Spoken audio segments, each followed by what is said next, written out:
إن الحمد لله نحمده ونستعينه ونستغفره ونعوذ بالله من شرور أنفسنا وسيئات أعمالنا من يهد الله فلا مضل له ومن يضلل فلا هادي له أشهد أن لا إله إلا الله وحده لا شريك له وأشهد أن محمدا عبده ورسوله اللهم صل على محمد وعلى آل محمد كما صليت على إبراهيم وعلى آل إبراهيم في العالمين إنك حميد مجيد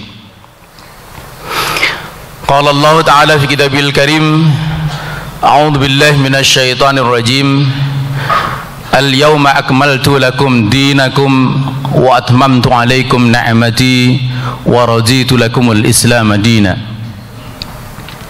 وقال إن الدين عند الله الإسلام وقال ومن يبتغي غير الإسلام دينا فلن يقبل منه وهو في الآخرة من الخاسرين صدق الله العظيم Ma'asyiral muslimin rahimakumullah, usini wa iyyakum bitaqwallah faqad fazal muttaqun.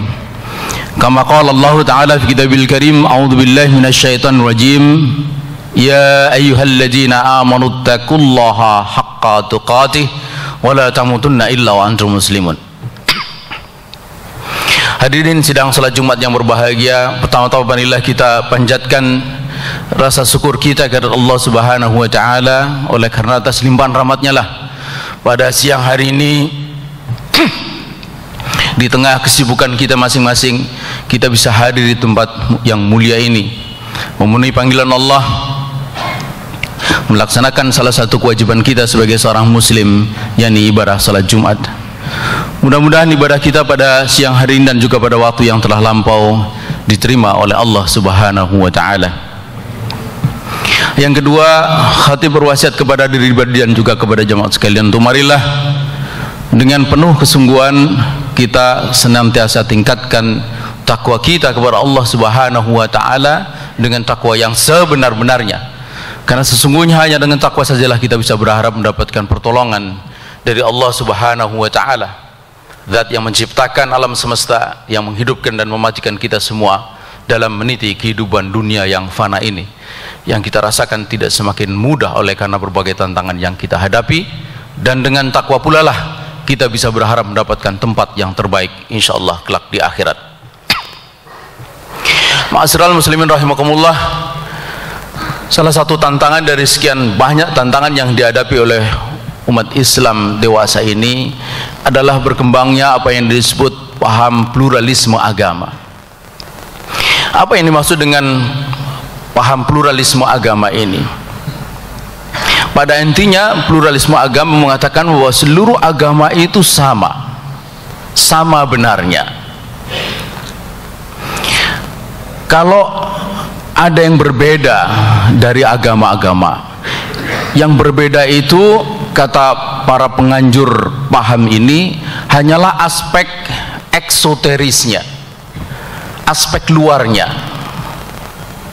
Kalau dalam Islam itulah puasa, sholat, zakat, haji. Kalau di agama mereka misa atau ke pura dan sebagainya. Tetapi aspek esoterisnya, aspek interiornya, aspek dalamnya itu menurut mereka sesungguhnya semua agama itu sama. Semua agama itu menghantarkan kepada jalan kebenaran yang sama. Menurut teolog pluralisme John Hick, ya, pluralisme itu diartikan sebagai, atau agama-agama itu hanyalah other ways to the same truth, hanyalah jalan yang berbeda menuju kebenaran yang sama. Seperti pepatah, ada banyak jalan menuju Roma. Karena itu maka tidak boleh ada truth claim, tidak boleh ada klaim kebenaran. Semua agama harus dianggap benar, karena semua agama mengantarkan kepada jalan kebenaran yang sama, maka pada ujungnya juga akan menghantarkan kepada keselamatan. Karena itu juga tidak boleh ada salvation claim atau klaim keselamatan. Semua pemeluk agama itu nanti akan masuk surga. Kata mereka, nanti di surga kita akan terkejut karena di sana berjumpa Nabi Muhammad dengan Buddha Gautama. Akan bertemu sahabat Umar bin Khattab dengan Bunda Teresa, Romo Mangun, ya, dan lain sebagainya. Jamaah sekalian, mengapa paham semacam ini, paham pluralisme agama ini dikembangkan dan makin dikembangkan dewasa ini? Kata mereka, ini paham diperlukan untuk menciptakan kerukunan di tengah kebinekaan, di tengah keragaman agama yang demikian rupa. Diperlukan satu teologi pemersatu. Itulah pluralisme agama. Sebab kata mereka, salah satu faktor pemicu disintegrasi sosial, bahkan konflik sosial, itu adalah karena fanatisme terhadap agama. Karena itu fanatisme agama harus kikis dengan mengembangkan paham pluralisme agama. Jemaah sekalian, bagaimana kita memandang soal ini? Dan bagaimana pula pandangan Islam mengenai keragaman agama dan usaha untuk menciptakan kerukunan antar umat beragama? Haruskah untuk menciptakan kerukunan itu pemeluk agama mengikis sebagian dari keyakinan-keyakinan agama itu?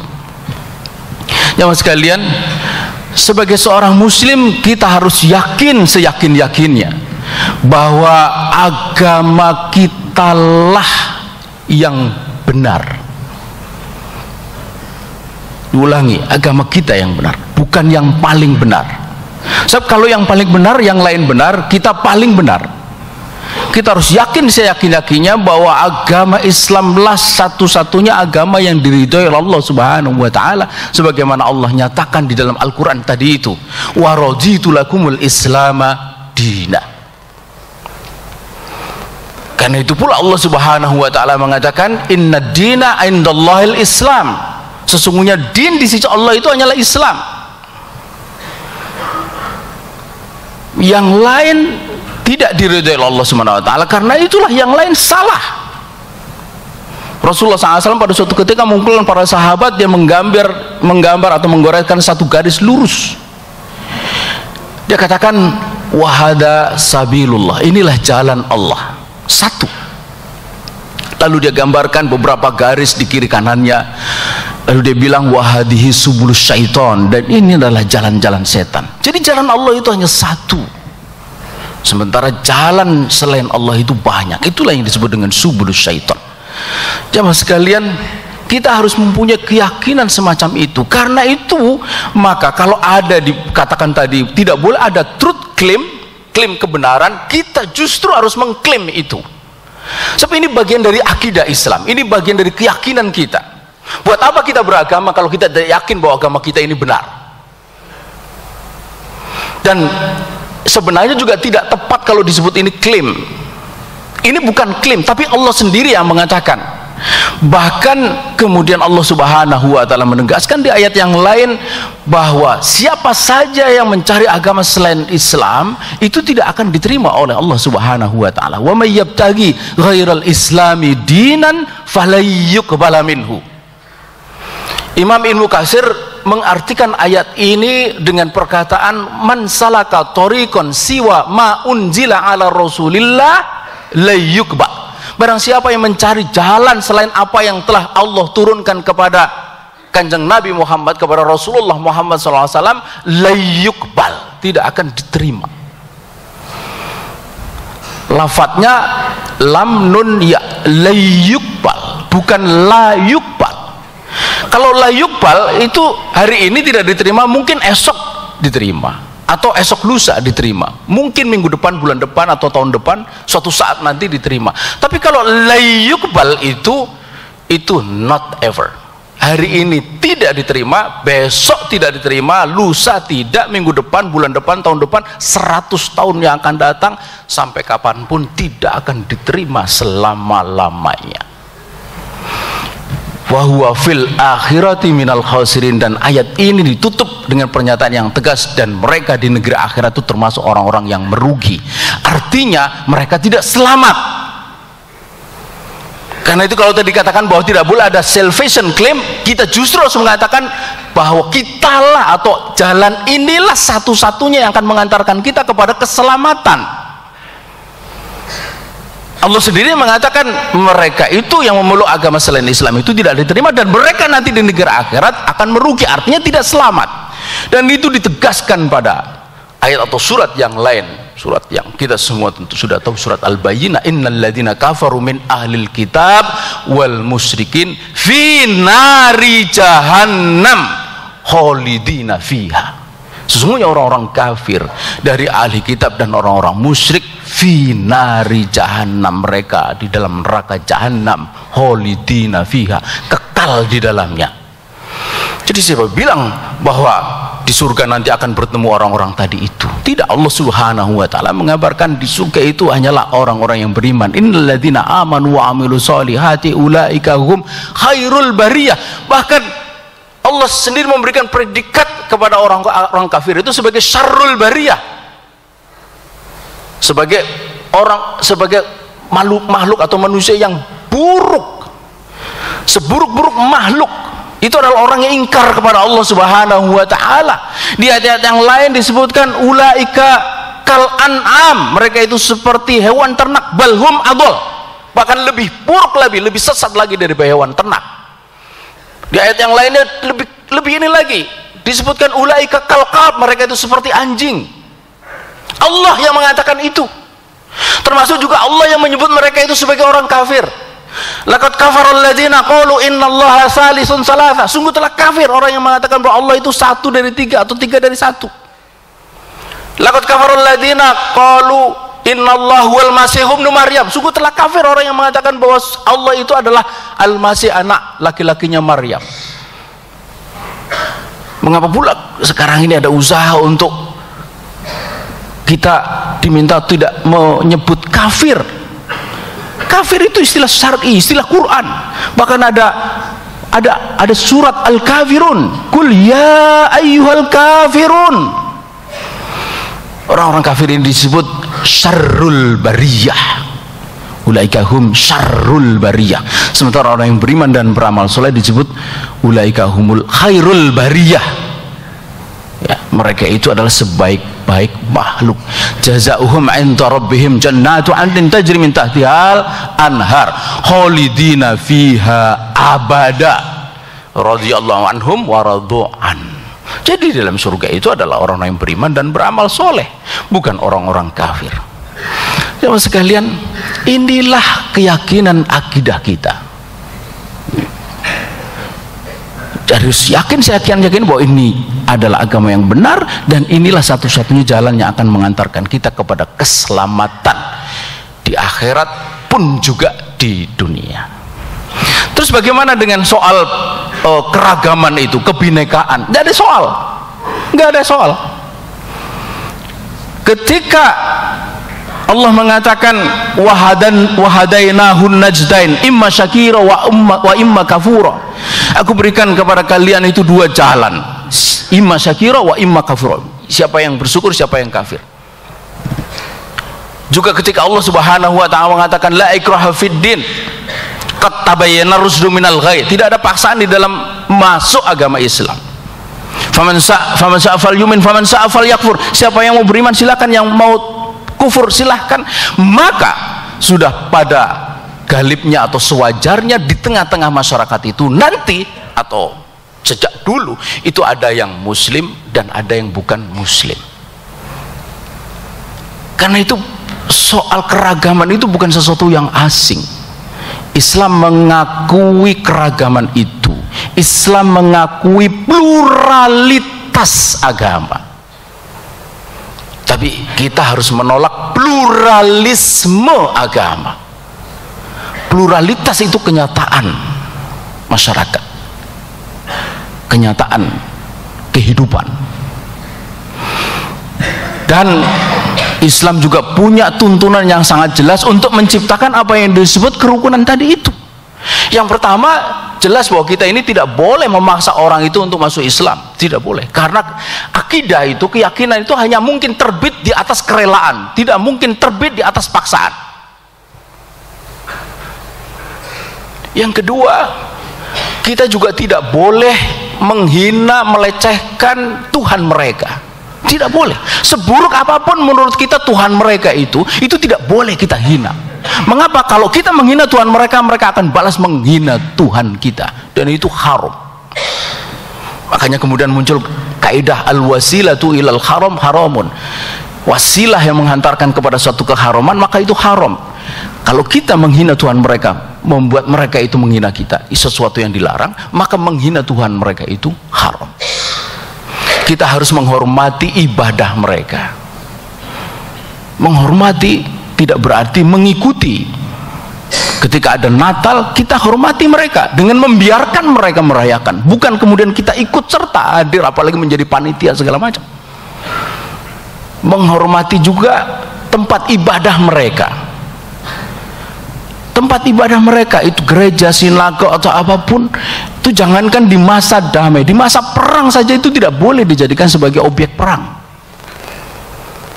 Saya kira itulah mengapa di negeri ini yang mayoritas muslim itu masih tegak berdiri itu katedral di depan Masjid Istiqlal, masih tegak berdiri itu Prambanan, Candi Borobudur, segala macam itu. Kalau kita tidak punya pemahaman yang benar tentang bagaimana sikap kita menghadapi orang-orang selain yang beragama Islam, ya, selain muslim, maka mestinya itu semua sudah hilang dari pandangan. Ya. Lebih daripada itu, kita juga diwajibkan untuk menjaga, turut menjaga harta, benda, kehormatan dan darah mereka. Kalau harta mereka tidak boleh kalau harta kita tidak boleh diambil secara semena-mena, maka harta mereka juga tidak boleh diambil secara semena-mena, meskipun oleh orang Islam sekalipun, tidak boleh. Kalau kehormatan kita tidak boleh dilecehkan, direndahkan, maka kehormatan mereka juga tidak boleh direndahkan. Kalau darah kita tidak boleh ditumpahkan tanpa hak, maka darah mereka juga tidak boleh ditumpahkan tanpa hak. Imam Ali memberikan ungkapan yang sangat luar biasa. Dia bilang, maluhum kamalina, harta mereka seperti harta kita, damuhum kadamina, darah mereka seperti darah kita. Sama sekalian, inilah ajaran Islam, ajaran yang memberikan tuntunan sangat jelas bagaimana kita menciptakan apa yang disebut kerukunan itu, menciptakan keharmonisan sosial di tengah keragaman. Dan itu bukan baru, itu sudah berjalan ratusan tahun lamanya, dicatat dengan tinta emas sejarah, bukan sejarah Islam saja tapi sejarah dunia. Bagaimana mungkin pernah saya sampaikan juga, Spanyol itu pernah dikuasai oleh Islam lebih dari 700 tahun. Para sejarawan menyebut Espanyol in three religion, Spanyol dalam 3 agama. Karena selain Islam yang berkuasa, hidup damai sejahtera orang-orang Yahudi dan Nasrani di sana. Tapi lihatlah, begitu kita kalah di Spanyol, lalu Spanyol dikuasai oleh orang Katolik, terjadilah inkuisisi. Buat orang Yahudi dan Islam hanya 2 punya pilihan, masuk agama Katolik atau dia terusir. Dan orang-orang Yahudi terusir. Di mana kemudian mereka mendapatkan perlindungan? Orang-orang Yahudi yang terusir dari Spanyol itu mendapatkan perlindungan oleh Muhammad Al-Fatih di Bukit Galata. Muhammad Al-Fatih mengundang mereka, diberi perlindungan, tempat preservasi di sana, di Bukit Galata. Karena itu kalau jamaah punya rezeki sempat berkunjung ke Istanbul, jangan lupakan itu, Bukit Galata. Datang ke sana. Bukit Galata ini tempat yang bersejarah sesungguhnya, karena bukit ini juga tempat Muhammad Al-Fatih menaikkan itu dalam satu malam 72 kapal melintasi atau untuk masuk ke selat atau teluk tanduk emas, Golden Horn, yang membuat akhirnya pasukan Muhammad Al-Fatih bisa menyerang benteng Konstantinopel dari belakang. Ini awal dari kekalahan Konstantinopel, itu Bukit Galata. Dan di Bukit Galata itulah kemudian beranak pinak orang-orang Yahudi sampai sekarang. Karena itulah di Istanbul banyak kita jumpai orang-orang Yahudi ortodok yang pakai topi hitam, lalu cambang yang sangat panjang di kiri kanannya itu. Bahkan ada penerbangan, saking banyak mungkin ada penerbangan langsung dari Istanbul ke Tel Aviv. Dan kita masih jumpai sampai sampai sekarang sinagog di sana, bukan bekas sinagog, tapi sinagog yang masih hidup. Bayangkan itu Istanbul itu pernah menjadi pusat kekuasaan Daulah Khilafah Utsmaniyah. Ratusan tahun lamanya orang Yahudi masih ada sampai sekarang. Itu menunjukkan bagaimana Islam itu menjaga pluralitas, keragaman. Karena itulah jamaah sekalian, kita harus menjaga betul akidah kita. Kita tidak boleh terperosok. Kalau ada harta benda, harta milik kita yang paling berharga, itulah akidah kita. Akidah inilah yang akan membedakan di hadapan Allah siapa yang beriman dan siapa yang bukan beriman. Karena itu harus kita jaga dengan sekuat-kuatnya, apapun resikonya. Meskipun resiko itu membuat kita mungkin agak sedikit tereliminasi atau teralienasi di tengah-tengah lingkungan kita, karena lingkungan kita ini memang lingkungan yang sebegini rupa. Tapi Rasulullah SAW sudah mengabarkan bahwa akan datang sayati ala nasi zamanun, akan datang pada suatu masa di mana as-sabiru ala dinhi kal qabdi ala jamri. Orang yang bersabar di atas agamanya itu seperti memegang bara api. Kita tahu bara api, kalau kita pegang itu pasti itu akan melepuh tangan kita, dan kita akan bergegas untuk melepaskannya. Tapi ini bukan sembarang bara api, ini adalah bara api yang sangat berharga. Itulah agama kita, itulah akidah kita. Karena itu tentu kita tidak hendak melepaskannya, apapun resikonya, tangan itu melepuh ataupun terbakar. Jamaah sekalian, akibat buruk dari pluralisme agama adalah munculnya sebagian dari umat Islam yang dia tidak suka kepada ajaran Islam. Tidak suka. Ketika ada satu ajaran Islam, dia nilai apakah ini bisa mendorong atau mendukung kerukunan atau tidak. Kalau tidak, ini harus ditolak. Seperti misalnya larangan kita untuk memilih pemimpin kafir, itu dianggap sebagai ajaran yang tidak mendukung pluralisme, tidak mendukung kerukunan. Ini bahaya sekali. Dan lebih besar lagi adalah kemudian muncul dari sebagian umat Islam itu yang dia menolak tegaknya syariah dengan alasan bahwa syariah ini akan memecah belah masyarakat. Padahal kenyataannya sebagaimana tadi sudah dikemukakan sebagian, bahwa justru syariat inilah yang akan menciptakan masyarakat yang disebut dengan masyarakat yang penuh dengan rahmatan lil alamin, akan menciptakan sebuah negeri yang disebut baldah thayyibah wa rabbun ghafur. Jadi jelas sekali dari soal teologis itu bisa berdampak sosial, politik, ekonomi yang begitu rupa, yang membuat akhirnya perjuangan kita untuk mewujudkan baldah thayyibah rabbun ghafur tadi itu, mewujudkan tegaknya syariah yang rahmatan lil alamin itu menjadi terhambat, bukan oleh orang-orang kafir, tetapi oleh orang Islam sendiri yang sudah tercemari oleh pemikiran-pemikiran sekuler, diantaranya adalah pluralisme agama tadi.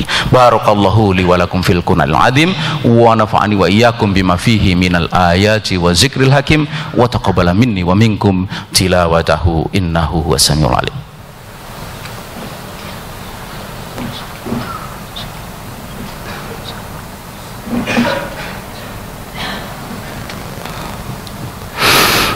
Alhamdulillah, alhamdulillahilladzi hadana li hadza wa ma kunna linahtadiya laula an hadanallah.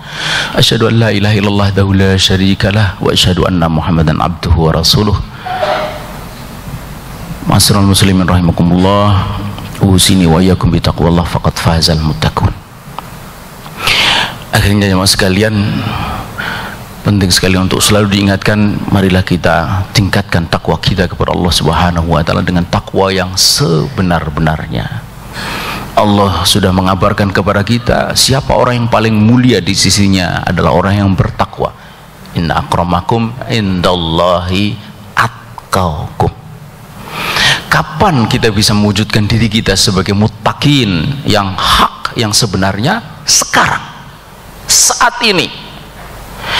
Kita mungkin tidak akan punya kesempatan lagi lebih panjang atau lebih banyak, karena ibarat permainan, maka ini permainan yang kita tidak tahu kapan wasit itu meniup peluit panjang. Kalau dalam sepak bola masih kelihatan itu 45 kali 2 plus injury time, tapi ibarat permainan hidup kita ini kita tidak tahu kapan berakhirnya. Karena itu maka mestinya kita harus waspada setiap saat. Jangan sampai lewatkan walau sedetik, kecuali urusan kita itulah bagaimana kita meningkatkan takwa kita atau menjaga takwa kita ini.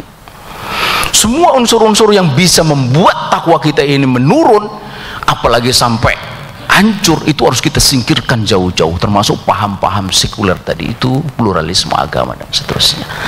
Karena itu semua akan merugikan kita. Sebanyak apapun yang kita dapatkan di dunia ini dari kita mengikuti paham-paham seperti itu.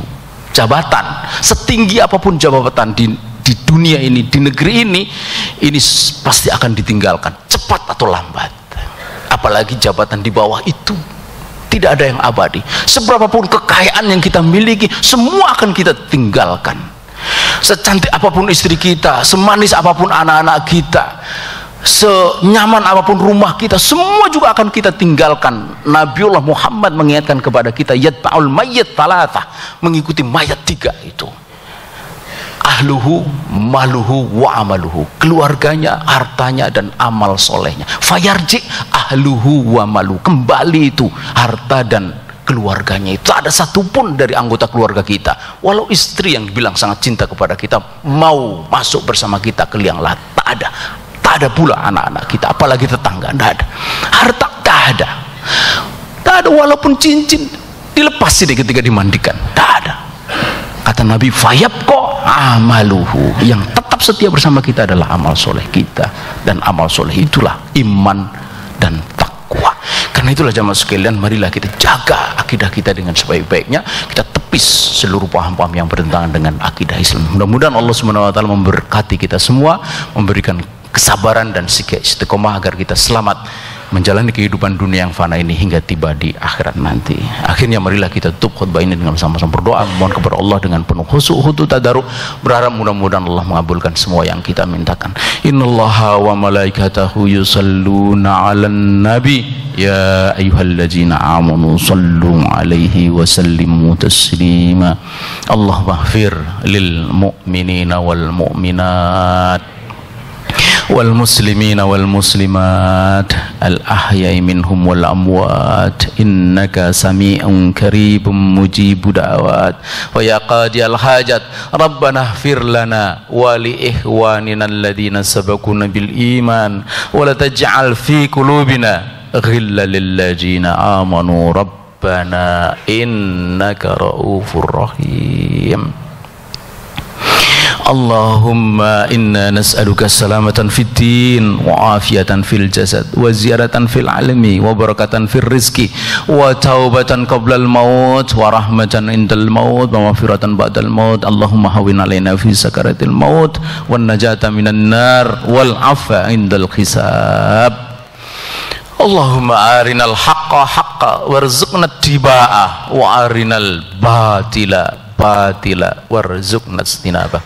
Allahumma aslih lana dinana alladhi huwa ismatu amrina wa aslih lana dunyana alladhi fiha ma'asuna wa aslih lana akhiratana alladhi ilaiha ma'aduna waj'alil hayata ziyaratan lana fi kulli khair waj'alil mauta rahatan lana min kulli syarr birahmatika ya arhamar rahimin. Allahumma a'izzal islam wal muslimin wa ahlikil kafarata wal musyrikin wa dammir a'da'ana a'da'ad-din. Allahumma ansur man nasaraddin. Allahumma ansur ikhwanana fi Rohingya, fi Filistin, fi Suriah, fi sairil biladil muslimin birahmatika ya arhamar rahimin. Allahumma inna nas'aluka dawlatan khilafatan rasidatan ala minhajin nubuwah allati tutabbiquha sari'atakal uzma wa tu'izzu bil islam wa ahla wa tudillu bil kufra wa ahla wa ja'alna minal amilina li iqamatiha bi rahmatika ya arhamar rahimin. Allahumma rabbana hab lana min azwajina wa dhurriyyatina qurrata a'yun waj'alna lil muttaqina imama. Allahumma rabbana atina fid dunya hasanah wa fil akhirati hasanah wa qina adzabannar. Subhana rabbika rabbil izzati amma yasifun wa salamun alal mursalin alhamdulillahi rabbil alamin. Ibadallah innallaha ya'muru bil adli wal ihsan wa ita'i dzil qurba wa yanha 'anil fahsai wal munkar wal baghi ya'idzukum la'allakum tadhakkarun wa la dzikrullahi akbar.